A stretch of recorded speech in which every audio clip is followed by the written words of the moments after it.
বাইরে দিয়ে খাবার কেনা যেন এদের একটা হ্যাবিট হয়ে দাঁড়িয়েছে। রোজ রোজ কিছু একটা স্পেশাল থাকলে তার সঙ্গে কিছু একটা জোগাড় করলেই হবে। সর, এই বাবু সর, অর্ডার দিতেই হবে মোট কথা। তুমি দিয়েছো, আমি দিই নাই। একটা চল আমি দিয়েছি মাকে ভাসানোর খালি এই দুপুরের মাংস আলো পড়ছে তো প্রচুর। বাবুটা এমন ভাবে বসেছে। কি অর্ডার দিয়েছিস দেখি? দুটো দুটো প্যাকেট কেন? দেখো না কি আছে। একটাতে তো কি আছে, এটা মশলা কুলচা। আমি দিয়েছি সব অর্ডার। দাদা আমাকে বললো তুই দে গো অর্ডার। ও বাবারি মশা, দাঁড়া না মোনা, আর এটাতে কি আছে? এটা আবার কি দিয়েছিস? এগুলো মশলা কুলচা একটা দিয়েছি, দুভাগ করে মানে যেটা হয়। এটাতে আবার নান আছে। বাটার নান আছে এটা। বাবারি দাদা এই! আমি দাদাকে বললাম আমার খেতে ইচ্ছা দেখছো, করছে, দেখছো? তো বললো অর্ডার এর দিয়ে অবস্থা? দেগা। আমি একবারও বলিনি, মিথ্যা কথা বলবি না। এতগুলো? মোনা তুই খাস, তারপরে তুই একটা গুড বয়ের ফেস ক্রিয়েট করিস, যেটা আমাদেরকে এতক্ষণ ই করতে হয়। খাবি তো তুই, আমি খেলে এক পিস অন্তত এইসব। খাবো।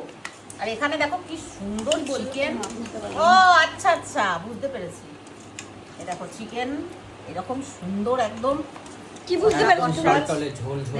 এই একদম আজকে টলটলে ঝোল না, চিকেন একদম কষা টলটলে উইথ ঝোল। আলু, বলতেই পারবি না। এটা কষা নয়। না সবাই বলবে কষাতে আলু থাকে না, বাঙালিদের বাড়িতে থাকে, যদি চিকেনের আমাদের মধ্যে আলু না কোনো থাকে কিছু তাহলে। ভাবনা তো চিন্তা হয় না। এত এ বাবু তুমি একটু কম চালাও। সুন্দর।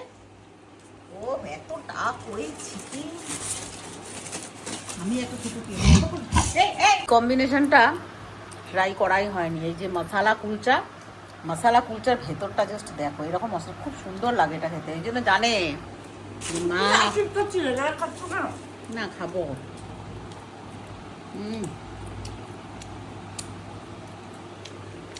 কেমন লাগছে কম্বিনেশনটা? আমি অর্ডার দিয়েছি, ভীষণ ভালোই লাগবে। দারুণ মনা। আজকের মতন খাওয়া দাওয়ার পর্ব শেষ। এই দেখো দেড়খানা আরো পড়ে রয়েছে, চারটে আর তিনটে এই বাটার নান দেওয়া হয়েছিল, একটা মশলা কুলচা। সেখান থেকে আমি অর্ধেক খেলাম, গুগল অর্ধেক খেলো, এখান থেকে আমি অর্ধেক খেলাম। আর ঝোল এতটা বেঁচে রয়েছে, ঝোল তো আমি খাইনি, আমি একটা আলু আর এক পিস চিকেন দিয়ে খেলাম, ওরাই খাচ্ছে। তো আমি খেতে বসি, কিন্তু আমার পোর্শনটা ভীষণ কমিয়ে দিয়েছি।